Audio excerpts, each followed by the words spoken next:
the movie man, you might ask? Well, I'm hosting this show, which is all about films and movies, but I've spent my entire life collecting, researching, and a lot of times, to be very honest with you, risking my life to get some of the film prints, because now in this modern age, we have DVDs that we're projecting only.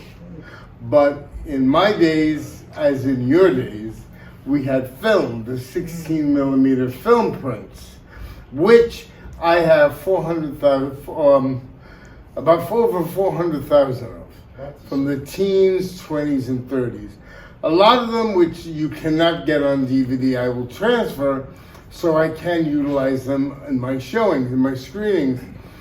Today, the Three Stooges short, as well as the Coming Attraction trailer, those all came from my actual films. But to be honest with you, I got the Bowery Boys off of TCM. So I just don't like you say, hey, that guy said that film is him. I see that little TCM at the bottom. See how honest I am? See how lucky you are? There you go. It's a good thing you laugh. So now what we're doing today, I can answer any questions you have in regards to what we're watching or in regards to films in general. I have become, thank God, because of this driven purpose I feel I have since I was 8 years old when I started collecting film. I'm taking this off my neck. I can answer any question you have, and afterwards we'll have a question and answer series session.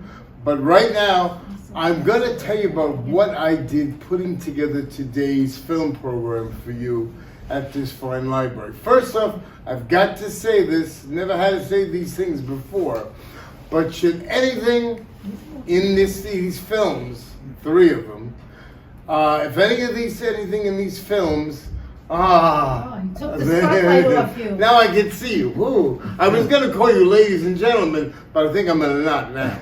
Anyhow, the theme I put together for this showing is I'm trying to teach you of chiaroscuro, cinema chiaroscuro. What the hell is that, you're saying? Am I correct? Yeah. Mm-hmm. All right. Now, that's also called film noir, dark cinema. Now, after the World War II years, people, remember, these films were made to show to audiences, and the audiences had to be one with the film or they wouldn't come to the theaters. There was a feeling of darkness and distrust in America at that time.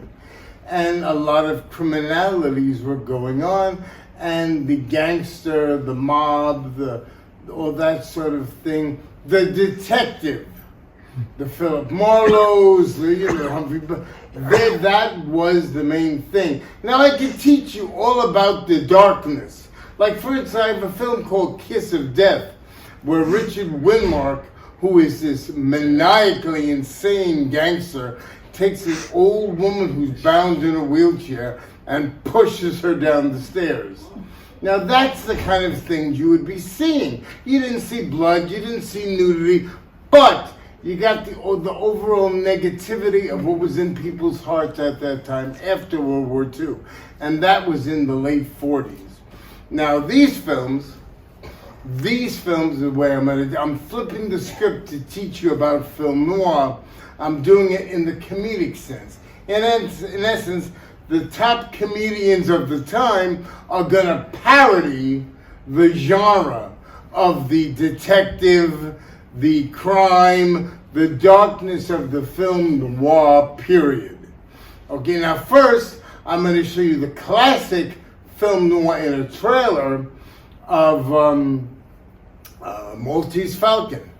Now, the Maltese Falcon is the dirty, grungy detective, and the girl who he can't trust, who is screwing him over also, and all the people, Peter Lorre, Sidney Greenstreet, the darkness of the time that they were willing to kill for this bird, you know? So I'm going to show you a sample of that in trailer form to let you see what the Three Stooges, and then the Bowery Boys were parodying. Okay, so first we're going to have the trailer, then we're going to have Who Done It with the Three Stooges. Sorry, not with Curly, but Shemp. Okay, I didn't hear any round of applause or tears or anything. Anyhow, obviously it makes no difference, and it shouldn't. Then you're going to see the Bowery Boys, and Bob, I figured you'd say something back there. I think Shemp and Curly are like on the same level.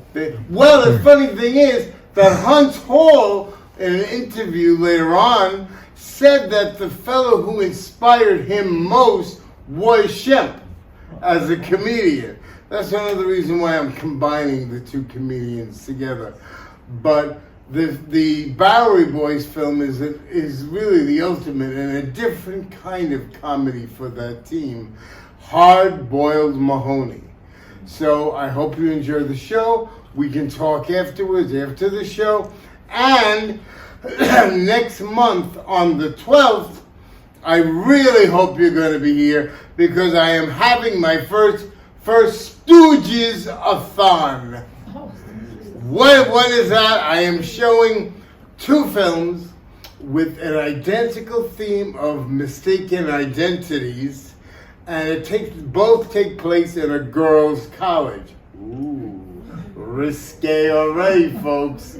So I'm gonna be showing Violent is the Word for Curly, which is directed by my absolute idol, Charlie Chase, and they have a musical number in it, followed by the Stooges at the beginning of their film career with Ted Healy, who was their boss in the comedy team. Ted Healy and his Stooges.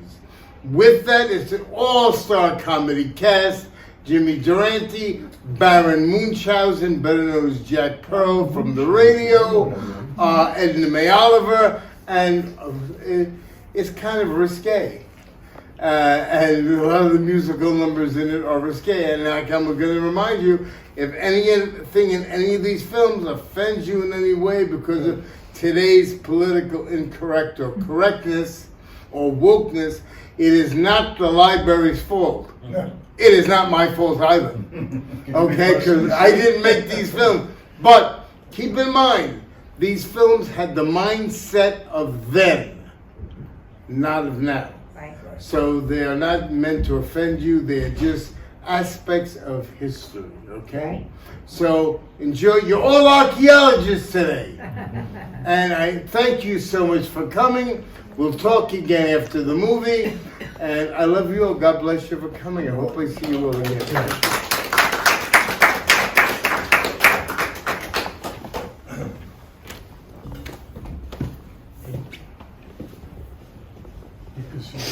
Oh, of course, so big. Of course. That's an eye shot for me. Yeah. 4, 3. Yeah.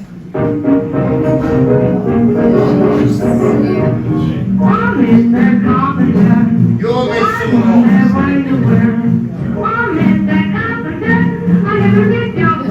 John, who is John? And I want you to send a carpenter. A carpenter. Ah, never mind. I'm Mr. Carpenter. I wonder where you were. I'm Mr.